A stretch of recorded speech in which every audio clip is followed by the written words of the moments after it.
Hello bachcho, let's read the question. The question says, in each of the following questions, a statement of assertion is given, followed by a corresponding statement of reason. Of the statements, mark the correct answer as A if both assertion and reason are true and reason is the correct explanation of assertion. B if both assertion and reason are true and reason is not the correct explanation of assertion. C if assertion is true but reason is false. D if assertion is false but reason is true.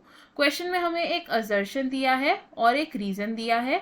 assertion statement में कहा गया है meiosis is the cell division which occurs in sexually reproducing organisms, which means meiosis एक ऐसी cell division की process है जो sexually reproducing organisms में होती है. और इसका reason क्या बताया गया है हमें कि meiotic cell division results in two cells having exactly same genetic makeup, which means meiotic cell division के बाद दो सेल्स रिजल्ट करते हैं जिनका जेनेटिक कॉम्पोजिशन एग्जैक्टली सेम होता है.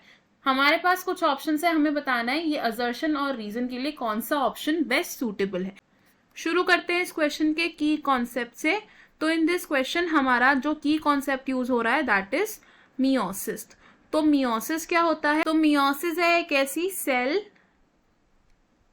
डिवीजन प्रोसेस जिसमें पेरेंट सेल डिवाइड करता है, पेरेंट सेल डिवाइड करता है इनटू 4 डॉटर सेल्स. मियोसिस को हम और क्या कहते हैं? इसे हम कहते हैं रिडक्शन डिवीजन. बिकॉज इस तरीके की डिवीजन में क्या होता है, क्रोमोसोम नंबर हाफ हो जाता है. अब मियोसिस किस तरीके के ऑर्गेनिजम्स में हम ऑब्जर्व करते हैं? इन सेक्सुअली reproducing organisms. मियोसिस में क्या होता है? फ्यूजन ऑफ गैमीट्स होता है, फ्यूजन ऑफ गैमीट्स होता है. और गैमीट्स किस में प्रोड्यूस होते हैं? इन सेक्सुअली रिप्रोड्यूसिंग ऑर्गेनिजम्स. अब मियोसिस में जो दो गैमीट्स फ्यूज कर रहे हैं इनसे जो ऑफस्प्रिंग बनेगा उसका जेनेटिक कॉम्पोजिशन कैसा होगा? Genetic composition will be different from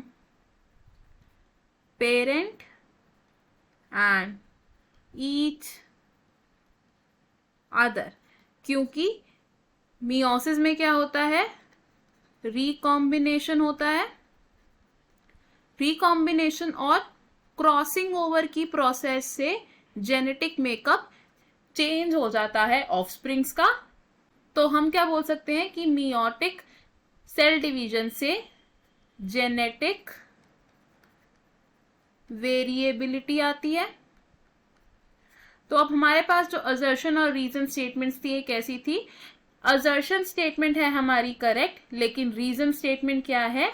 incorrect है, क्योंकि मियोटिक सेल डिवीजन से 4 सेल्स रिजल्ट करते हैं और इनका जेनेटिक मेकअप डिफरेंट होता है. तो फ्रॉम द गिवन 4 ऑप्शंस हमारा करेक्ट आंसर क्या होगा?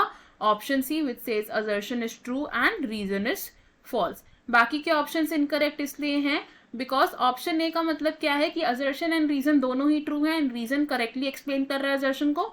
ये रॉन्ग होगा बिकॉज रीजन स्टेटमेंट फॉल्स है. Option B says assertion and reason दोनों ही ट्रू है बट रीजन एक्सप्लेन नहीं कर पा रहा है असर्शन को, तो ये ऑप्शन भी रॉन्ग है बिकॉज रीजन स्टेटमेंट ही फॉल्स है.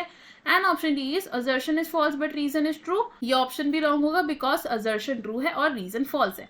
हमारा करेक्ट और फाइनल आंसर है इस क्वेश्चन में option C. I hope you understood it well. All the best. Thank you.